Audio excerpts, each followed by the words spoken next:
Hi everyone, Krishna this side. In this video, I'll be covering this lexicographical numbers, problem number Leetcode 386. Given an integer n, written all the numbers in range 1 to n, sorted in lexicographical order. You must write algorithm in big O of n times and uses big O of an extra space.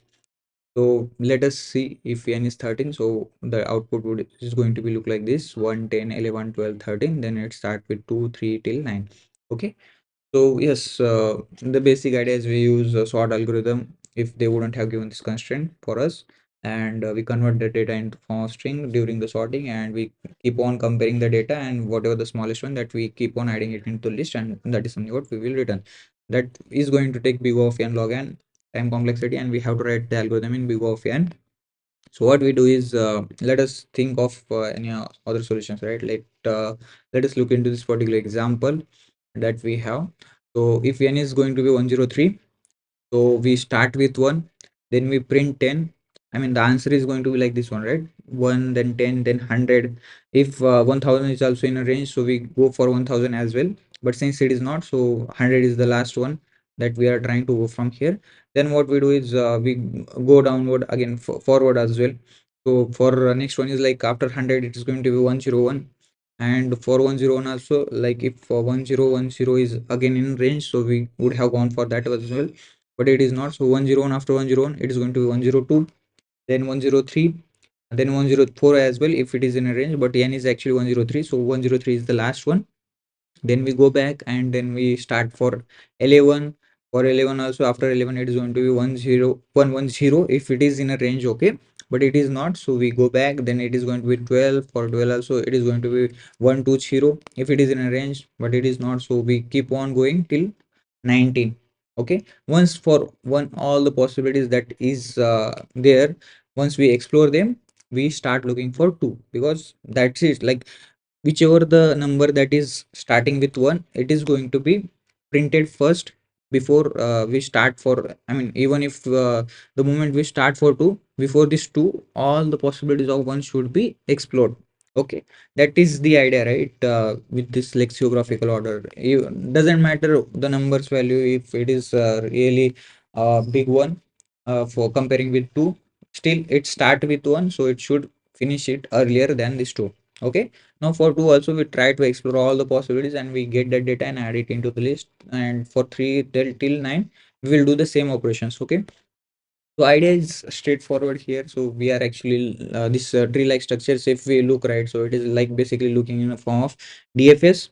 So we will use DFS, and what we do is we basically starts with 1, then once we explore all the possibilities for 1, we go for 2. Once we explore all the possibilities for 2, we go for 9. So that's way, like it we go for 3, 4, 5, 6 till 9. Okay, that is the idea right over here. So how we will write it? So once we start with 1, what we do is we basically, whatever the value, that current value that we have, we multiply it with 10, and there is a for loop that runs horizontally.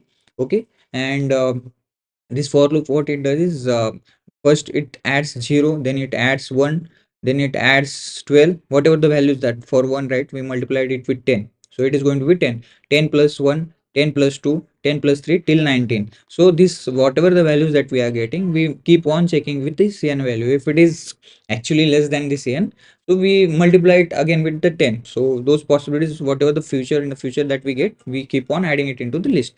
So once we do for 1, that is 10. Once we do for 10, it is going to be 100. For 100, once we get the 100, what we do is basically we try to get for 1000. We are keep on multiplying it with 10, right? So 1000 is what the value that we are going to get. So once we get 1000, we compare this value with 103. So if it is actually greater, so we simply return from there. Okay, now once we return back to the 100, we go for 101, obviously. But okay, here it is actually wrong. This tree diagram should actually added it right over here after 10. Okay, since 100 is what we done, now 101 is what we are looking for, then 102. For 101 as well, we will go horizontally as well again. We check for 1010, since we are multiplying it with 10. So if it is there, so we try to explore all the other possibilities, like till 1 to 9, keep on adding it into that and keep on getting the values. So that is something what we are trying to do. So once we explore all the possibilities for 10, because that is going to be the lexicographically smallest one, 100 is going to be the lexicographically next smallest one, So once it is done, now we go for 11. For 11 also we try to do the same operations. We go first downside, then horizontally also for each index we keep on doing the same operations. So for like once we reach to 19, for 19 also it is going to be 190 is something what we get if we once we multiply it with 10. So it is actually beyond this 103, so we return from there. So once all the possibilities we explore for 1, we jump for 2. 2 also there we doing same operations. We multiply it with 20, and we multiply it again with 20. Sorry, it is we multiply it with 10. So again we multiply it with 10, but 200 is actually more than this 103, so we return back from there. So it is going to be next 21. For 21 also we do, but it is whatever the value that we get, it is beyond this 103, so we return back. And till 929 we go like that. For 9 as well, I mean in between that 3 4 5, all those different possibilities we check. 9 also we get, and the moment we get all the answers we return that list. Okay, let me write down the solution and then I'll explain you guys again. So first thing is like let us create a list right over here. List of integer list equals new array list for int I equals 1, I less than uh okay, it is going to be n obviously. uh Sorry, we are actually doing this operation till 9, right? So we first try to get one's possibilities, and it should lies under this range, and then we try to get for twos till 9. So that is this for loop. So we go till 9 I plus plus, and we call a DFS function. We pass list. I is something what we will pass right over here, and n is something what we have to pass. So let me create private void DFS. Inside DFS, let us pass this. Let us have this list of integer. Okay, integer list int current int n. Okay, so the base condition is like if at point any point in time if current is greater than n, we simply return from there, right? So since we are running this for loop, so if n is actually 2, the first call is like DFS. We call, we have one right over here current as in 1, so it is greater, so we are not entering inside here. So next thing is like we simply in this list we add this current value. So 1 is something what we added. Now we will run a for loop for int I equals to 0, I less than till 10, I plus plus. Here we get next data, so next equals this current whatever we have into 10 plus I. Okay. So next is like it is going to be since it is current is currently 1 into 10 is going to be 10 plus 0 is going to be 10. The next is 10. That is something what we will loop for this DFS. We pass this next as in current, and n is something what we pass. Okay, now in the DFS it goes recursively. 10 is something what we have. Now 10 is actually greater than this n because n is actually 2, so we return from there. The problem now in this code is like once we return back, we are keep on running this for loop, despite we got to know that whatever the value that we got, it is going to be 10. The next is going to be 11, 12, 13. Since these values are still greater than this, the moment we got to know that right 10 is actually greater than 2, why we have to go through this for loop again and check for 11, 12, 13, right? So for that what we do is we basically add here another condition. If next actually less than or is actually greater than n. Okay, if it is the case, then we simply return from this for loop. What it does is it doesn't go further, right? The moment we get 11, and if it is greater than the current number value, so we are not looking for 12, 13, 14. Okay, we from this for loop itself we return back to the previous function. Okay, for that this condition is really necessary. I'll show you also. If I ignore this condition, we will actually, I mean it is going to be take extra time, right? And we couldn't beat few of the players that actually write the code better way. Okay, so this condition is really necessary right over here to beat the time complexity. And yes, this is the algorithm. Let us run this code, and let us see if there are any issues. I'll explain you with the code as well. So we have to return the list that we haven't done. Okay, it is getting accepted. Let's submit this code. Okay, so if I actually omit this line, okay, what happens? You guys versus see it. Let us submit this code now.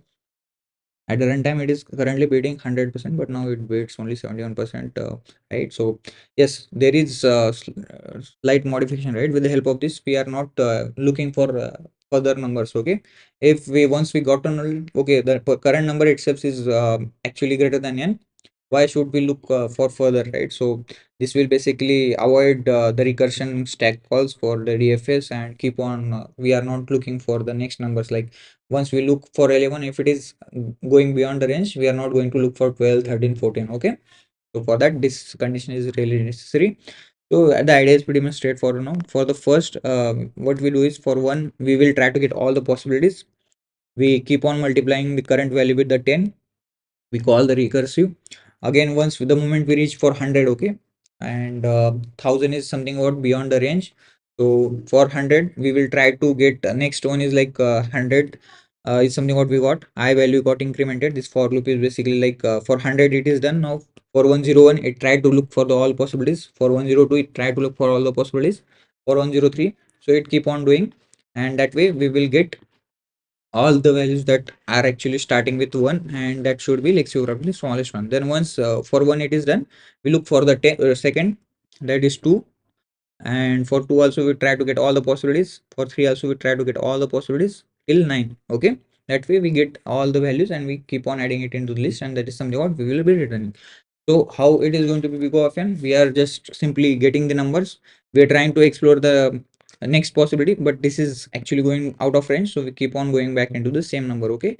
So there are just slightly uh, few extra callbacks only that is happening, but it is not going to be more than this something like n log n. That is not something where it is happening, right? So few extra possibilities are something what we are calling it in the call stack, but those are also we are not considering, and we are avoiding further unnecessary whatever the values that we are getting with the help of this if condition.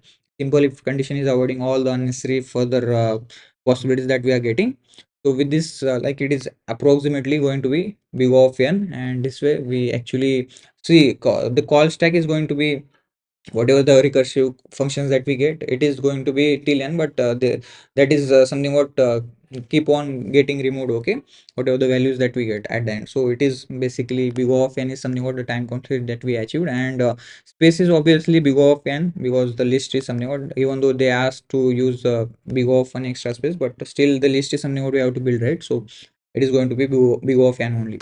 Okay, that's how we can write this code. And yes, we can write it in a iterative way as well, but the better idea is like we just whenever we get this problem type of problem, we can simply remember this DFS approach. It can easily hit it, so why to write it in iterative and all to get different approaches, right? So it is better to just try to stick with this one. Then iterative, if at all they ask, you can try to build the logic in there itself. Okay, so that's all from this particular video. I hope you guys got the understanding. Thank you for watching this video. Bye bye.